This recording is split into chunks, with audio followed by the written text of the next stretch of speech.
Hello and welcome to a special bonus episode of Stories for Wonderful Children. This story is a little different, told only this week, so you'll notice that the children are older, but I promise you they're no less wonderful. Enjoy the story.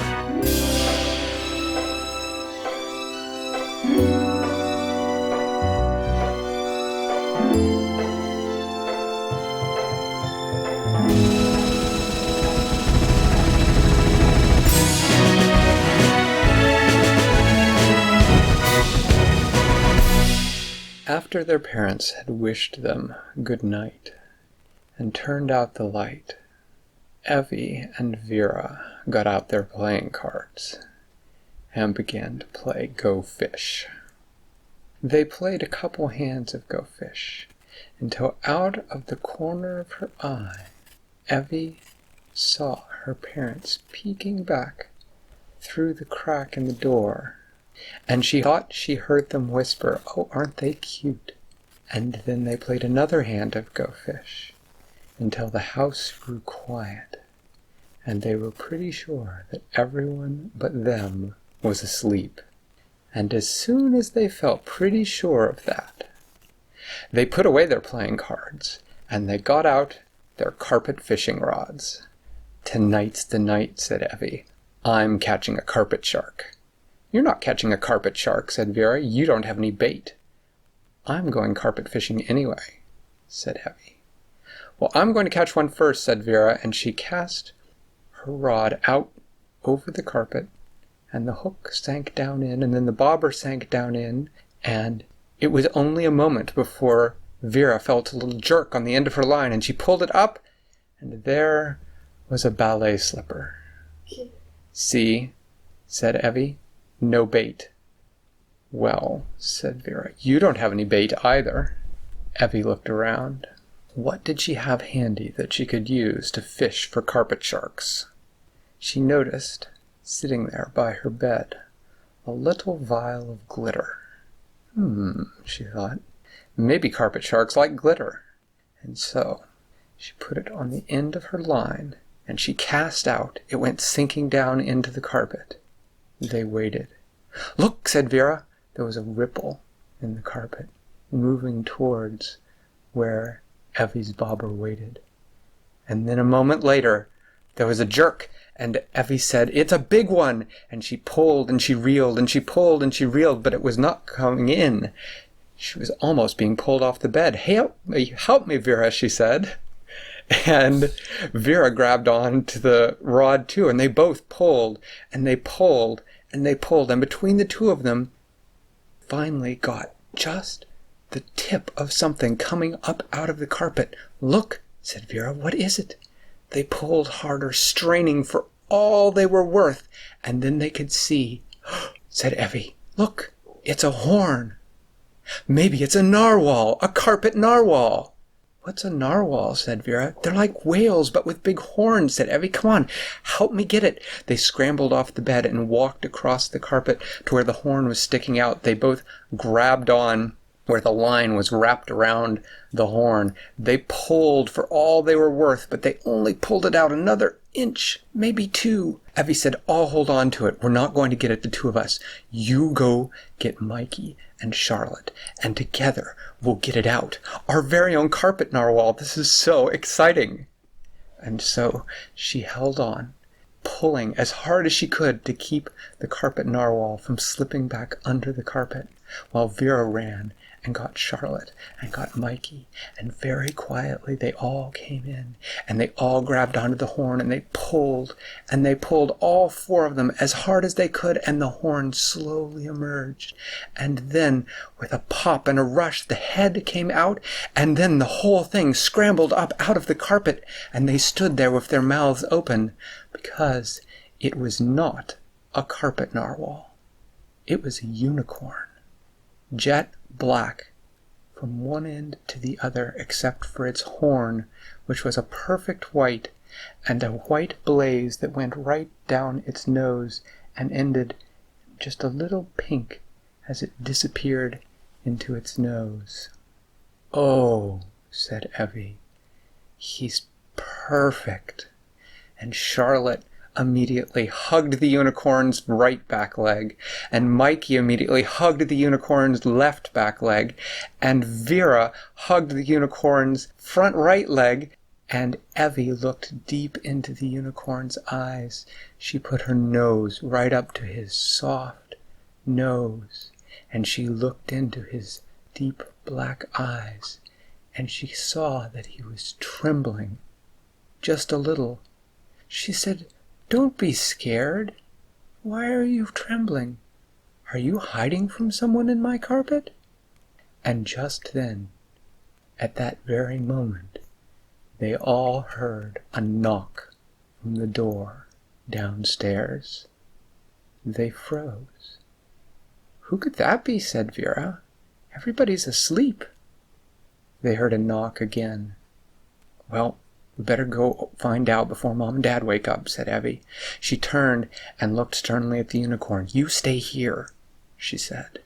They all went downstairs. They went to the front door. They looked at each other. And then, just as the third knock started, Evie reached out and opened the door.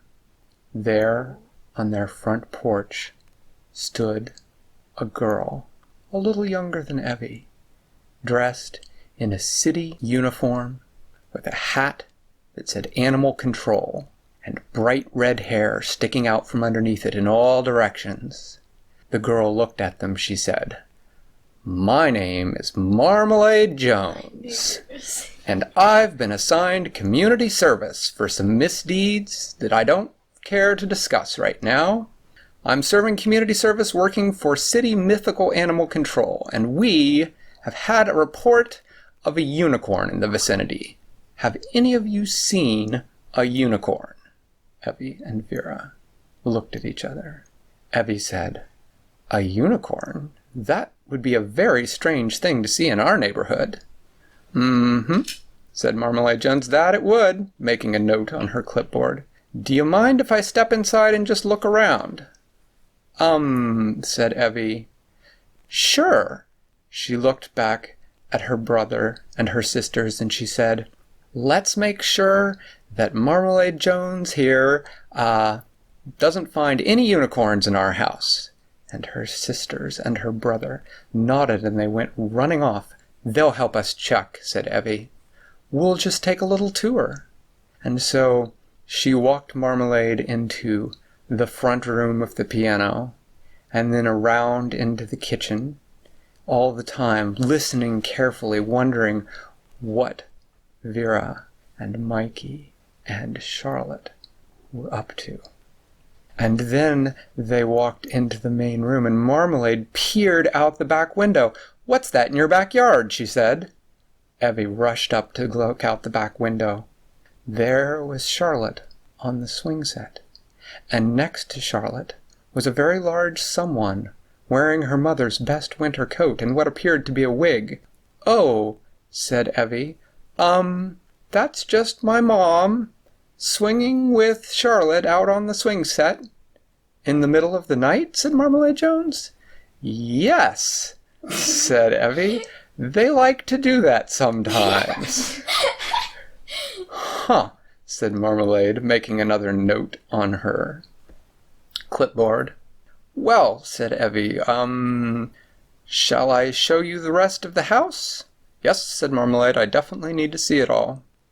"All right," said Evie. Let's look at the office next."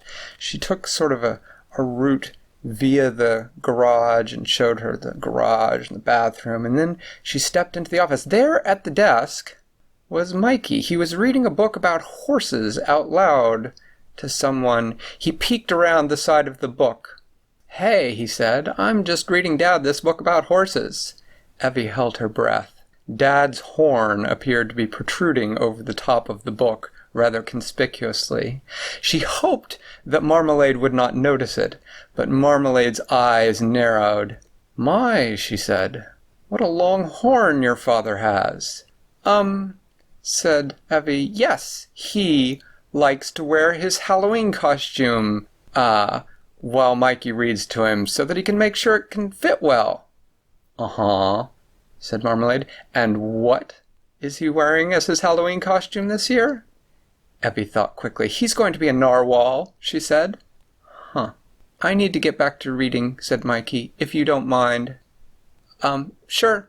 I don't know, said Marmalade, but just then they heard a scratching from behind them. Oh, said Marmalade, turning around. What's that? Oh, that can't be anything, said Evie, trying to think of a way to distract Marmalade and get her out of the house. But Marmalade headed for the basement door from which the scratching was coming. Marmalade said, "Aha!" She grasped the handle to the basement door and jerked it open, and there was a little dog with a paper horn on its head. Chloe, the dog, went scampering past her, barking furiously, Evie chasing her, saying, "There's the unicorn! Quick, get it!" Marmalade put her hands on her hips. "That's not a unicorn," she said. "That's a dog with a horn on its head." "Are you sure?" said Evie. Marmalade checked her notes. "I'm pretty sure," she said. "Well, will you help us catch her?" said Vera. And so for the next couple minutes they chased the dog around the sofa until finally Marmalade made a grab, and soon Chloe was confined again to the basement after being relieved of her horn. "Well," said Marmalade, "I'll just need to check upstairs." "Sure," said Evie. Vera, would you show her upstairs?" "Okay," said Vera, taking Marmalade up the stairs. Evie, in the meantime, dashed up the other stairwell to her own room, where, sure enough, the unicorn was standing there, a few stray strands of wig hair caught in its mane. It was perusing the book about horses. Evie rushed up to it. "Look," she said, "you've got to go. It's been great seeing you. I hope you'll come back, but she's going to find you if you don't go." The unicorn looked at her. Evie leaned forward and kissed it gently on the nose, and the unicorn bowed its head lower and lower until the horn dipped into the carpet and then went further and further in, followed by its head, and then faster and faster the whole unicorn plunged in and disappeared, the tip of its tail vanishing below the carpet, just as Marmalade walked through the door of Evie and Vera's room, saying, "Well, I guess you're right. No unicorns around here, but you will call me if you see anything, right?" "Absolutely," said Evie. "So, anything else you need?" "Nope," said Marmalade, tipping her city mythical animal inspector control hat to them. "You all have a good night." And she headed out the front door. Mikey went back to bed. Charlotte went back to bed. Evie and Vera played one more game of Go Fish. But just with the playing cards, because that was enough carpet fishing for one night. And that's it. Thanks for listening to Stories for Wonderful Children. I created, told, and edited today's story. Questions and witty commentary were supplied by my children. The music was composed by Brandon Thompson. If you enjoy the show, please tell someone about it, or leave a review on your podcast provider. Our email is storiesforwonderfulchildren@gmail.com. You can also contact us on Facebook or Twitter. I'll see you next time.